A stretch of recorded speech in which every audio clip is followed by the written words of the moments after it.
ናዝና ፓሚር የውሸት ባልና ሚስት እንደሆኑ ቢጠበቅም ነገር ግን ናዝ ከፓሚር በጭራሽ ልትከላከለው የማትችለው ፍቅር ይዟታል። እንደውም እየቀናችበት ነው። በተለይ ደግሞ ፓሚር የሆነ ሴት ወደ እሱ ስትጠጋ የተወሰነ ፍላጎት ካሳየች እንደተለመደው ናዝ ቶሎ ብላ እሱን ለማሸሽ መሞከሯ የማይቀር ነገር ነው። በአንድ በኩል ደግሞ ፓሚር ናዝ እንደዚህ የምታደርገውን ነገር ምንም እየተመቸው አይደለም። እሱ አሁንም ቢሆን የእሷን ነገር እያስተዋለ ግን ደግሞ ፍቅር የሚባለውን ነገር ይፈራል። ከመፍራቱ የተነሳ ፍቅር መቼም አይዘኝም ብሎ በመጨረሻም ደመደመ ሰው ነው።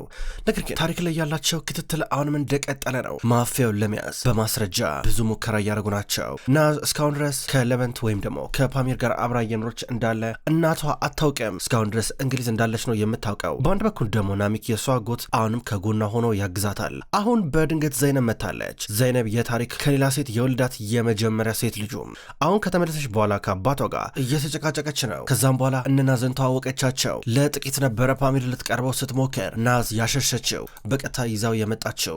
አሁን እቤት ናቸው። አብረው እያወሩ ምድረው ከዚህ በኋላ የምናረገው ይባባላሉ። ከዛም በኋላ ፓሚር በቃ እኔ ልውጣ እያለ ነው የምትሄደው አለችው። በቃ መሄድ አለብኝ የሆነ ቦታ የራሴ ጉዳይ አለኝ እያላን ነበረ። እሷ መናደር ጀመረች። ምንድነው በጊዜ ያገባው ገና ወጣት እኮ ነህ ባለትዳር መሆንን አላወኩም ነበረ ትላለች። እንዴ ትላለች። ቅድም ዘይነብ እንደዛ ስትል ነበረ። አንቺ ግን ትቀኝብኛለሽ እንዴ ብሎ ጠየቃት። ከዛ ናዝ ዝም ብላ አየችው። አውቀናለሁ ምትቀናው ግን ያዝናት። አዎ ያዝ ትቀናለች። ስለ ናዝ አላቅም እያለችው ነበረ። ስቋያት የሆነ ስሜታዊ ምናምን ነገር እየሆነች እንዳለ ግልጽ ነው። ከዛም በኋላ በቀጥታ እሱ ሊወጣ እየሞከረ በር ተንኳኳ እና ሚክ እየመጣ ነበረ። ምን ፈለክ እያሉ ነበረ። ወደ ውስጥ መግባት አለብኝ ይለዋል። ድንገት ናዝም መጣች። ምን ተፈጠረ አጎቴ ስትሎ ነበረ። መግባት አለብኝ ውስጥ ምነግራችሁ ነገር አለ ይላል። ከዛ ገባ። ከገባ በኋላ ይውላችሁ ቅድም እህቴ መታ ነበረ እና ያው አንዳንድ ነገሮችን ስታጣራ ነበረ አላቸው። ለምን እማዬ ለምን መጣች ብላ ናዝ ጠይቃለች። ያው እንግዲህ ባለፈው ዕለት የእንቅልፍ መድኃኒት ምናምን የሚባል ነገር አልመጣም እንቅልፍ አልወሰደኝም እሱን ልታጣራ አቶ ኑማን ላይ መታ ጨዋችበት እኮ ብሎ ነገራቸው። አይ ሁሉም ነገር በቁጥጥር ስር አለ ማለት ነው አቶ ናሚክ እኛ አንተን ማመን የለብንም ማለት ነው እያለ ፓሚር እየጠየቀው ነበረ። አቶ ለመንት ምንድን እያልክ ያለው እንዴ? እስካሁን ድረስ ስራዬንማ በአግባቡ እኮ እየሰራሁኝ እኮ ነው ምን ሆናችሁ ነው እያለ ይናገራል። ከዛ በኋላ ቀስ እያለ ፓሚር ትቷቸው ይወጣል። በሌላ በኩል ታሪክ ብዙ አሰበበት። ብዙ ሀሳብ አሰበና በቀጥታ ወደ ናዝ ለመሄድ እየሞከረ ነበረ። እሷ ጋር የሆነ የሳይኮሎጂ ቴራፒ ያስፈልገኛል ብሎ በመጨረሻም ራሱን አሳመነ። ከዛውን ብቻውን ከቤት ሊወጣ ነው። አደምና ጋርዶቹ እንደተለመደው አጅቦት ሊወጡ ናቸው። እሱ አልፈልግም እያለ ነበረ። አደም ደግሞ እንዴ ታሪክ ዛሬ ምናካ አብረን እንሂድ እንጂ እያለው ታሪክ ማንም አያስፈልገኝም ብሎ ወጣ። ድንገት ናሂር መጣች። ታሪክ የት ነው ሄደው ስትለው ነበረ። አላውቅም እንከተል ስለው እምቢ አለኝ። የት እንደሚሄድም አላውቅም ብቻዬን መሆን ፈልጋለሁ ነበር ያለው ይላታል። ምናልባት የሆነ ነገር ቢፈጠርስ እንዴ ተመልከት ካሁኑ ድንገት ጭንቀት እያጋጠመው እኮ ነው። ድንገት ተጨንቆ ደግሞ በሆኑ ያን ነገር ቢያጋጥመውስ አለችው። አላውቅም ናሂር እኔም ግራ ገብቶኛል ይላታል። በሌላ በኩል ፓሚር ናዝን ወደምትሰራበት ቦታ እያመጣት ነበረ። ናሂር ቀደም ብላ ናዝን ምናልባት ታሪክ የሳይኮሎጂ ምናምን ነገር ችግር ካጋጠመው አንቺ ጋር መምጣት ይችላል ወይ ብላን ነበረ። ከዛም በኋላ እሷ ሰሞኑን ግን በጣም ብዙ ደንበኛ አለብኝ ብላታለች። ስለዚህ አሁን በዋሸችው መሰረት ቢሮ መታ ብዙ ሰዓት ልትቀመጥ እየመጣች ነበረ። ከዛም በኋላ ፓሚር ደግሞ ባቷሽ ይሻልሽ ነበረ ሌላ ምክንያት ብትጠቀም ይሻልሽ ነበር ይላታል። ምን አማራጭ ነበረኝ? አንድ ጊዜ የማይሆን ነገር ነግራናታል። እንግዲህ እሷን ብትሆን ተነዘንዘናለች። አትሆንም እንግዲህ ውስጥ ገብቼ ለ6 ሰዓታቶች ያህል ብቻዬን እቀመጣለሁ ስትለው ነበር። ውዷ ሚስቴ መልካም ቀን በቃ እያላን ነው። እዛው አድርሷ አሸኝቷት ዞር ይላል። እሷ ቢሮዋን በር ከፍታ ትገባለች። ዘይነብ መኝታ ክፍሏ ናት። መኝታ ክፍሏ ሆና ስልክ እያወራች ነው። ከዛ ነሂር ድንገት ከጀርባዋ እየመጣች ነበር። ነሂር በሩን በርግዳ ገባችና ስልኳን ተቀብላ ዘጋችው። ዘይነብ እየለመንኩሽ ነው ይልሽ እየለመንኩሽ ነው አባትሽን የሚያንዳንድ ነገር አታርጊ ባክሽ አባትሽ ቶሎ ነው የሚናድደው ታውቂያለሽ የልብ ህመም እየተነሳበት እንዳለ ሰው ሚልሽን ስሜ አለቻት። እኔ ግን አባዬን የሚያበሳጭ የሚያናድድ እኮ ምንም ነገር እኮ የለኝም ነሂር ምን እያልሽ ነው ያለሽው? ሲጀመር ሁል ጊዜ እንደተናድድና እንደተረበሽ አይደል እንዴ አለቻት። ዘይነብ ይሄ ቀልድ አይደለም እባክሽ ለአባትሽ ማሰብ አለብሽ። በአንቺ ምክንያት ነበር ሆስፒታል የገባው ድንገት ልቡ ታሞ ምንድን ነው የምትይው እንዴ? በአንቺ ምክንያት እኮ ነው እንደዚህ ሆነው እንደማታውቂያቱኛ ምንድን ነው ይሄ ባህሪ እያለቻት ነበረ። ከዛ በኋላ ትንሽ ፈገግ አለችላት። ዘይነብን ይወድ እባክሽ ለመጀመሪያም ለመጨረሻ ጊዜ ነው የምነግርሽ እባክሽ አባትሽ የሚያናንድ ነገር አታርጊ ልለምንሽ እያለቻት ነበረ። ከዛ ዞር ብላ ትታት እየወጣች ነው። ዘይነብ በቀጥታ እየተከተለቻት ነበረ። ከአባዬ በጣም ብዙ የተማርሽው ነገር አለ ነሂር ወደ ጄልሻለሁ ይሄን ባርሽን ትላታለች። በሩን እየዘጋች ነበር። ተናዳ ውስጥ ገብታ ትቀመጣለች። አሁን ናዝ ቢሮ ውስጥ ናት። ቁጭ ብላለች ብቻዋን። ብዙ ነገር ስታወጣ ስታወርድ እንደዚህ ብዙ ነገር እያሰበች ነው። ጨነቃት። ድንገት በር ተንኳኳ። ሲንኳኳ ማን የመጣው ብላ ግራ ገብቷት በሩን ከፈተችው። ፊት ለፊት የመጣውን ለማመን እየከበዳን ነበር። ስታይ የመጣው ታሪክ ነበር። ክቡ ነበር ያለችው። አቶ ታሪክ አለች። ወይዘሮ ናዝ መግባት ትችላለሁ እያላን ነበረ። የስነ ልቦና ችግር አለ አለብኝ። እዚህ ጭንቅላቴ ውስጥ የሆነ ችግር አለ፣ አንቺ ልታስተካክዩ ትችያለሽ ብሎ ጠየቃት። ከዛ እሷ እና ግባ ችግር የለም አለችው። በቀጥታ ወደ ውስጥ እየገባ ነበረ። የቱ ጋር ልቀመጥ አላት። ፊት ለፊት ተቀመጥ እዚህ ጋር እያለችው ነበረ። ከዛ ምን የሚጠጣ ነገር ትፈልጋለህ አለችው። ሻይ እያለን ነበረ። በቃ መጣው ሻይ ይዤ ለመጣው እያለችው ነበረ። ከዛ በቀጥታ ስልኳን ደብቃ በእጇ ትይዝና ወደ ኪችን እየሄደች ነበረ። ወደ ኪችን ትሄድና በቀጥታ ወደ ፓሚር እየደወለችልን ነው። እሱ አያነሳም። እጭ እንደተለመደው ልትጨቀጭቀኝ ነው እያለ ነው። እሷ ደግሞ ስልክ እየሞከረችለት ሻይ እያፈላች ነበረ በፍጥነት። እሱ ከሱፐር ማርኬት አንዳንድ ነገር እየገዛ ነው። ስትደውልለት ስልኩን ተመለከተ። ስልኩን አየውና ከዛም በኋላ ማንሳት አልፈለገም። መልሶ ኪሱ ውስጥ ከተተው። አሁንም ትደውልለታለች እንዲያነሳው፣ አሁንም እሱ አያነሳም። ከዛ ሻዩን ይዛ በቀጥታ እየመጣች ነው። ታሪክ እየጠራን ነበረ። ግድግዳ ላይ የተሰቀለ ሰርተፊኬቶችን እያየ ነበረ።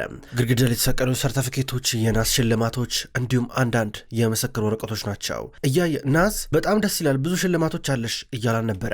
እሷ መታ ሻዩን ሰጠችውና ተቀመጠች። ድንገት ፓሚር ስልኩን አነሳው። እንዳነሳው አውቃ አስቀምጠችው። እሺ አቶ ታሪክ እየሰማው ነው ስትሎ ነበረ። ከዛ እሱ ገና ማውራት እንደጀመረ ፓሚር ድምፁን ሰማው። ፈጥኖ ወደ መኪና ውስጥ እየገባ ነበረ። ፈጥኖ መኪና ውስጥ ገብቶ በፍጥነት ወደ ቢሮዋ እየመጣ ናስ ትናንትና ሆስፒታል ገብቼ ነበረ፣ ማለቴ የልብ ህመም ምናምን ነገር አለብህ ነበር የተባልኩት። ነገር ግን ችግሩ የልብ ህመም አልነበረም፣ እዚህ ጭንቅላቴ ውስጥ ነው ችግሩ። ጭንቀት ነገር አለብኝ፣ ይጀማምረኛል። እሱ ጭንቀቱ ሲነሳብኝ፣ ድንገተኛው ጭንቀት ሲመጣብኝ ሰውነቴን በሙሉ መቆጣጠር ያቅተኛል ሲላል ነበር። ይሄ እኮ በጣም የሚስተካከል ነገር ነው፣ ቀላል ነገር ነው አለችው። እና መፍትሄው አንቺ ይኖርሻል ይላታል። ወደ ትክክለኛ ቦታ ነው የመጣው። በገርመ ችግር የለም ትሏለች። እነዚህ የዘንድሮ የስነ ልቦና አማካሪዎች እኔ ብዙም አልወዳቸው፣ ምንም ደስ አይሉኝም እያለ ሲያወራ ፓሚር እየመጣ ነው። አሁን የሚያወሩትን በስልኮ እያዳመጠ ነበረ። በመጀመሪያ ደረጃ ግን ብዙ ነገር ከማውራታችን በፊት አንድ ነገር ቃል እንደገብልኝ ፈልጋለሁ። በመካከላችን ሁሉም ነገር ይቀራል አይደል? ማለት እኔ የምነግርሽ ነገር ማንም ሶስተኛ ሰው መስማት የለበትም ይላታል። ኧረ ችግር የለም የዶክተርና የታካሚ ምንም አይነት ስጠር ምንም አይነት የምናወራው ነገር በሙሉ እዚሁ ነው የሚቀረው አለችው። ከዛም በኋላ እንጀምር አለችው። እንዴ ቀጠሮ ያዥልኝ እንጂ መጀመሪያ ወይዘሮ ያስ ትንሽ መረጋጋት ያለብሽ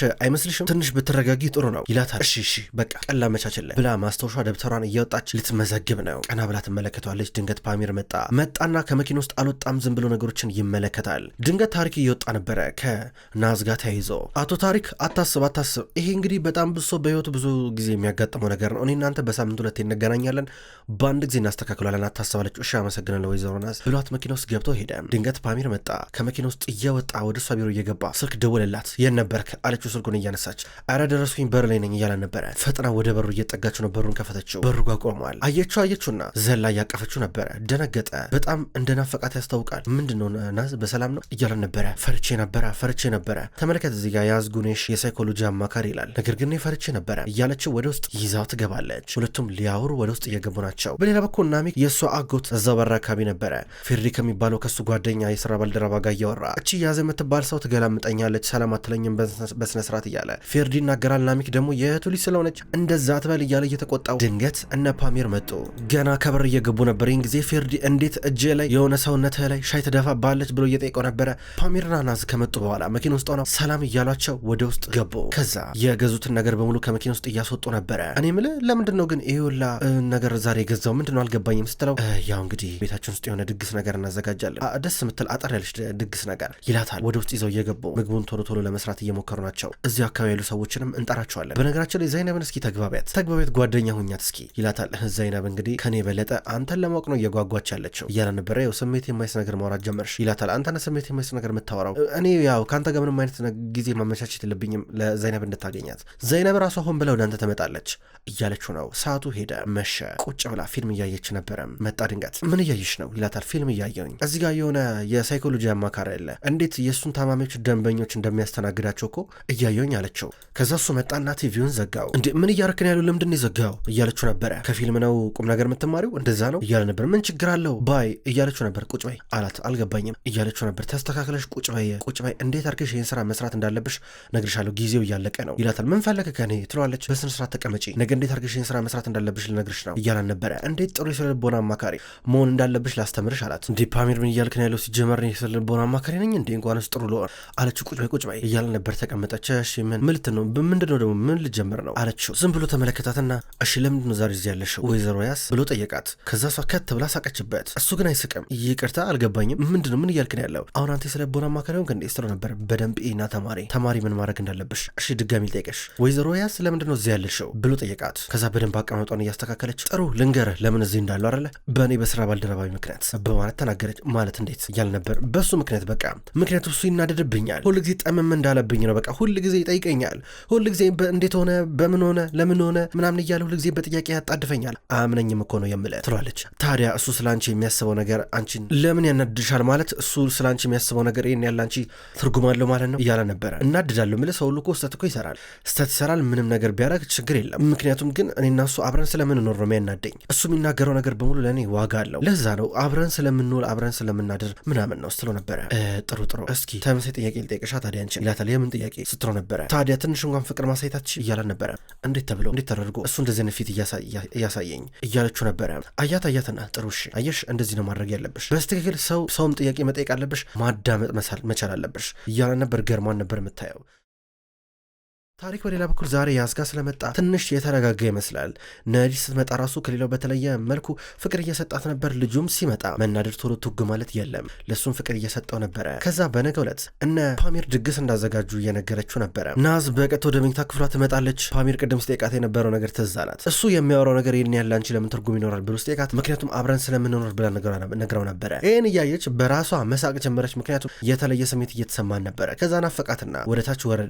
መጣች። ምን እያረክ ነው አለችው። በነገራችን ላይ እንደ ትላንትናው በእንቅልፍ ልቤ ድንገት ማታ ተነስቼ አልሄድም እሺ አታስቢ በቃ ግቢና ተኝ እያላን ነበረ። ዝም ብላ አየችውና ደናደር ብላው እየሄደች ነበረ። እሱም ፈገግ ብሎ ያያታል። አሁን እነ ታሪክ በጧት እነ ፓሚር ድግስ ነገር ስለጠሯቸው ሊሄዱ ናቸው። አቶ ለበንት ጠርተውናል ድግስ እንሂድ ሲባባሉ ድንገት ዘይነብ መጣች። የት ነው እንዲዘንጣችሁ ስትላቸው ነሂር ቀስ ብላ ነገረቻት። ዘይነብ ስልኬን ይዤ መጣሁ አብረን እንዳለን ስትል ነበረ። አብረው ሊመጡ ናቸው። በሌላ በኩል ከዛሬ ጠዋት ጀምሮ አይኑር ወደ ልጇ እየደወለች ነው። ስልኳ አልሰራለች ብሏታል። እና ሚክ ደግሞ ችግር የለም ራሷ ትደውልልሻለች እያለ ሀሳብ ለማስቀየር ብዙ ታገለ። ነገር ግን ፓሚርና ናዝ ከጠዋት ጀምሮ ምግብ እያበሰሉ ናቸው። ለድግሱ የሚሆን የሚጠጣ የሚበላ ነገር በማዘጋጀት ተጠምደዋል። ከዛም በኋላ አሁን ድግሱ ተጀምረዋል። ጎረቤቶቻቸውን በሙሉ ጠርተዋል። ሶስት ሁለት ሆነው ቆመው አብረው እየወሩ ናቸው። በአንድ በኩል ፓሚር ደግሞ ራቅ ብሎ ስጋ እየጠበሰ ነበረ። ድንገት እነ ታሪክ መጡ። እነ ፓሚር ሄደው እነ ታሪክን ሰላም እያሏቸው ነው። ዘይነብ ፓሚርን ስታገኘው ወይኔ አቶ ለበንት ቤትህ እንዴት ያምራል ስትለው ነበር። ድንገት በርቀት ናዝ አየቻቸው። ዘይነብን አልወደደቻት። እየሮጠች መጣች። ቶሎ ብላ ለበንትን እያቀፈችው አዎ ቤታችን ያምራል አይደለ በገርምሽ የኔ ምርጫ ነበረ ትላታለች።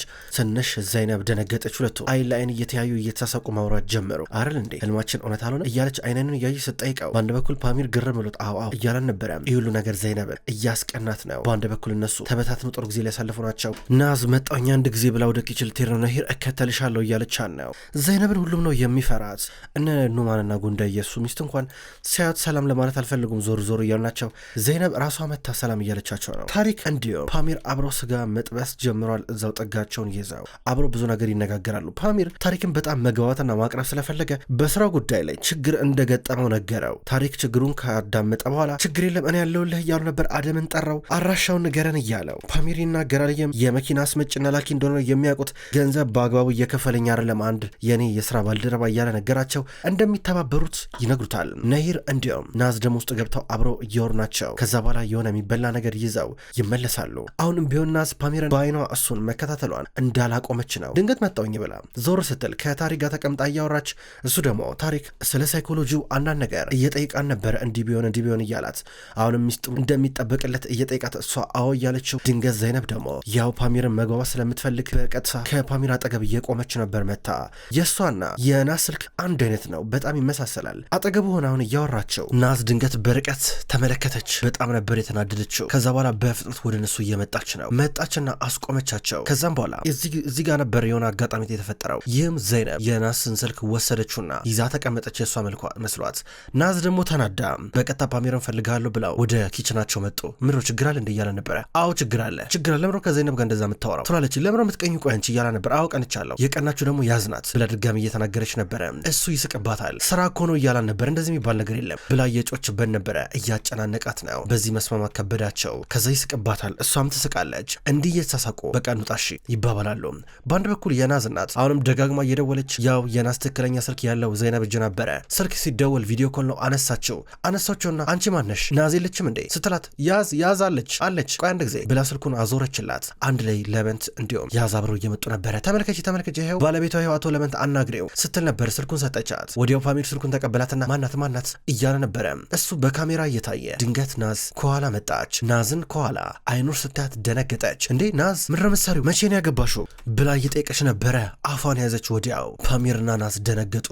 እዚህ ጋር ደግሞ በሌላ መንገድ እየተጋለጡ ነበረ። ውድ ተመልካቾች እንኳን ወደ ቅመም ስቶሪ የዩቲዩብ ቻናል በሰላም መጣችሁ። ተመልካቾች በዛሬው ዕለት መርማሪው የተሰኘውን ድራማ ተመልክተናል። ውድ ተመልካቾች መርማሪው ድራማ በቅመም ስቶሪ የዩቲዩብ ቻናል ወደ እናንተ በዚሁ አቀራረብ ዘውትር ይደርሳል። ቪዲዮቹ ወደ እናንተ ሲደርሱ ላይክና ኮሜንት እያደረጋችሁ እንድትከታተሉ በትህትና የምጠይቅ ይሆናል። በቀጣይ በሌሎች ቪዲዮዎች በድጋሚ እስከምንገናኝ ድረስ ውድ ተመልካቾቼ በያላችሁበት መልካም ቆይታ ይሁን።